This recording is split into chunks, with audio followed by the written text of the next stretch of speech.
Friends, यदि अच्छी देखभाल और सभी तरह के फर्टिलाइज़र देने के बाद भी आपका प्लांट ग्रोथ नहीं कर रहा है और उसमें फूल भी नहीं आ रहे हैं, तो आज मैं आपको एक ऐसा फर्टिलाइज़र बताऊंगी जिसकी मदद से आपके प्लांट में बहुत जल्दी फूल खिलना शुरू हो जाएंगे। प्लांट की ग्रोथ भी अच्छी होगी, जड़ों का विकास बहुत तेज़ी से होगा। मेरे हाथ में आप जो दाने देख रहे हैं, इन दानों की मदद से आप अपने प्लांट्स में लंबे समय तक फूल पा सकते हैं। लेकिन इनका इस्तेमाल करने से पहले आपको कुछ सावधानियों का ध्यान रखना होगा, क्योंकि यदि आप इसका सही तरह से इस्तेमाल नहीं करते हैं और इसकी क्वांटिटी का ध्यान नहीं रखते हैं तो यह प्लांट्स को नुकसान भी पहुंचा सकता है। इस फर्टिलाइज़र को आप सभी प्लांट्स पर यूज़ कर सकते हैं, सब्जी वाले पौधे, फलों वाले पौधे या फूलों वाले पौधे। नर्सरी में आपने अक्सर देखा होगा, छोटे छोटे प्लांट्स में भी सभी मौसम में बहुत अच्छे फूल खिले रहते हैं, पौधे हरे भरे स्वस्थ बने रहते हैं। तो इन दानों का उपयोग नर्सरी वाले भी करते हैं। तो ये है DAP के दाने, डाई अमोनियम फॉस्फेट पूरा नाम है इसका। इसमें फॉस्फोरस बहुत अच्छी मात्रा में होता है और कुछ मात्रा में नाइट्रोजन भी पाया जाता है। पौधे की जड़ों को मजबूत बनाने, उनमें फल फूल लाने और तेज़ी से ग्रोथ के लिए बहुत ही पावरफुल फर्टिलाइज़र है। लेकिन एक केमिकल फर्टिलाइज़र होने की वजह से इसका उपयोग करते समय आपको सावधानी रखनी होगी। पहली बात, इस फर्टिलाइज़र की आपको ज़्यादा मात्रा यूज़ नहीं करनी है। छोटे दाने ही सही, लेकिन बहुत कम मात्रा में दाने हमारे प्लांट्स के लिए ज़रूरी होते हैं। ख़ासतौर पर जब हम कंटेनर गार्डनिंग, टेरेस गार्डनिंग या छोटे छोटे पॉट्स में प्लांट्स लगाए होते हैं, तब हमें इनका बहुत ही सीमित मात्रा में यूज़ करना होता है। दूसरा ज़रूरी बात, आपको एकदम तेज़ धूप में इन दानों का यूज़ नहीं करना है।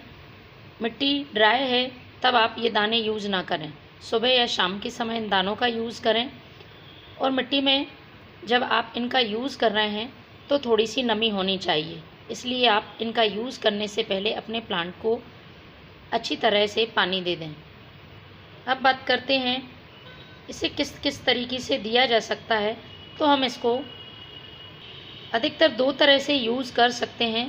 पहला, इसका लिक्विड फॉर्म बनाकर यूज़ कर सकते हैं और दूसरा डायरेक्ट सॉइल में भी डाल सकते हैं। तो चलिए मैं दोनों तरह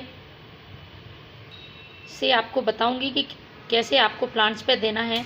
इस बात का ध्यान रखें, एक ही तरीका आप अपने एक प्लांट्स पर यूज़ करें, दोनों ही तरीके एक ही प्लांट्स पर यूज़ ना करें।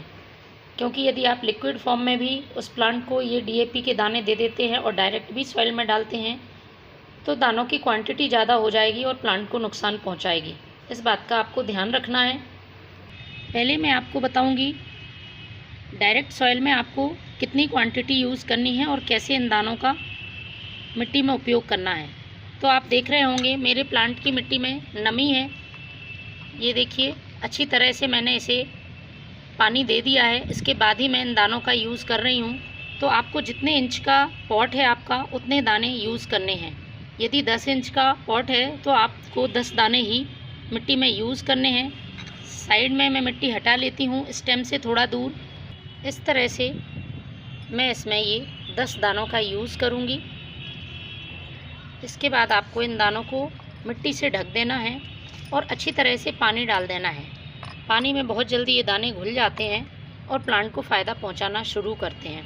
दूसरा तरीका इसका लिक्विड फॉर्म यूज़ करने का है, वो मैं दूसरे प्लांट पर यूज़ करूँगी। लिक्विड बनाने के लिए मैंने लिया है 1 लीटर पानी, और जिस भी पॉट में आप डाल रहे हैं उस पॉट की साइज़ के हिसाब से ही आपको पानी ले लेना है, जितना उस पॉट में आप पानी डाल सकते हैं। तो मैं एक बड़े पॉट में इस लिक्विड का यूज़ करूँगी। मैंने 1 लीटर पानी लिया है और 1 लीटर पानी में मैं तकरीबन ये 10 दानों का यूज़ करूँगी और इनको अच्छी तरह से मिक्स कर लेना है। चाहे तो आप तुरंत, ये मिक्स नहीं होते हैं, थोड़ा सा टाइम लेते हैं, तो आपको तब तक रखना है जब तक कि अच्छी तरह से घुल नहीं जाए। घुलने के बाद आपको अपने प्लांट की सॉइल में इन दानों के इस लिक्विड फर्टिलाइज़र को यूज़ करना है। तो अच्छी तरह से घुल जाने के बाद आपको इस तरह से अपने प्लांट की सॉइल में डाल देना है। तो फ्रेंड्स, इन DAP के दानों का यूज़ करके आप अपने प्लांट्स में बहुत अच्छे फूल पा सकते हैं। Thank you.